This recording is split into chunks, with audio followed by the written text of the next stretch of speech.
Depression is the leading cause of disability in the world. In the United States, close to 10% of adults struggle with depression. But because it's a mental illness, it can be a lot harder to understand than, say, high cholesterol. One major source of confusion is the difference between having depression and just feeling depressed. Almost everyone feels down from time to time. Getting a bad grade, losing a job, having an argument, even a rainy day can bring on feelings of sadness. Sometimes there's no trigger at all. It just pops up out of the blue. Then circumstances change, and those sad feelings disappear. Clinical depression is different. It's a medical disorder, and it won't go away just because you want it to.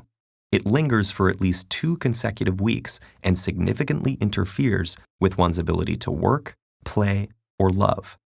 Depression can have a lot of different symptoms: a low mood, loss of interest in things you'd normally enjoy, changes in appetite, feeling worthless or excessively guilty, sleeping either too much or too little, poor concentration, restlessness or slowness, loss of energy, or recurrent thoughts of suicide.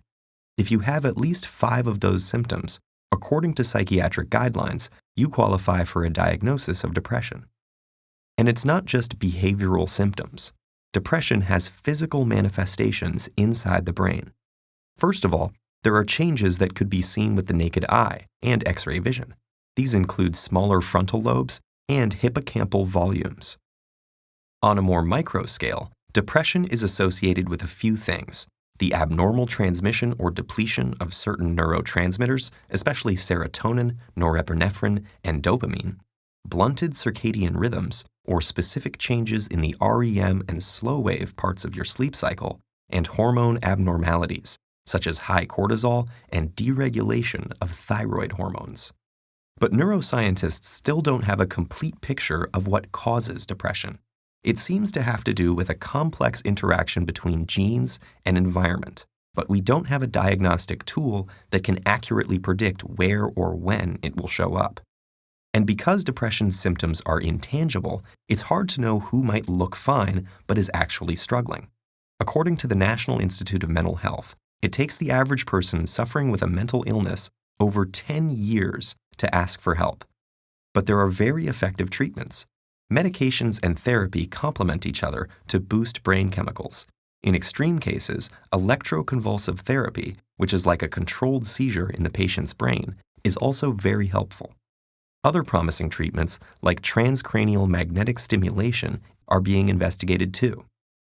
So if you know someone struggling with depression, encourage them, gently, to seek out some of these options. You might even offer to help with specific tasks, like looking up therapists in the area or making a list of questions to ask a doctor. To someone with depression, these first steps can seem insurmountable. If they feel guilty or ashamed, point out that depression is a medical condition, just like asthma or diabetes. It's not a weakness or a personality trait, and they shouldn't expect themselves to just get over it, any more than they could will themselves to get over a broken arm. If you haven't experienced depression yourself, avoid comparing it to times you've felt down. Comparing what they're experiencing to normal temporary feelings of sadness can make them feel guilty for struggling. Even just talking about depression openly can help. For example, research shows that asking someone about suicidal thoughts actually reduces their suicide risk. Open conversations about mental illness help erode stigma and make it easier for people to ask for help.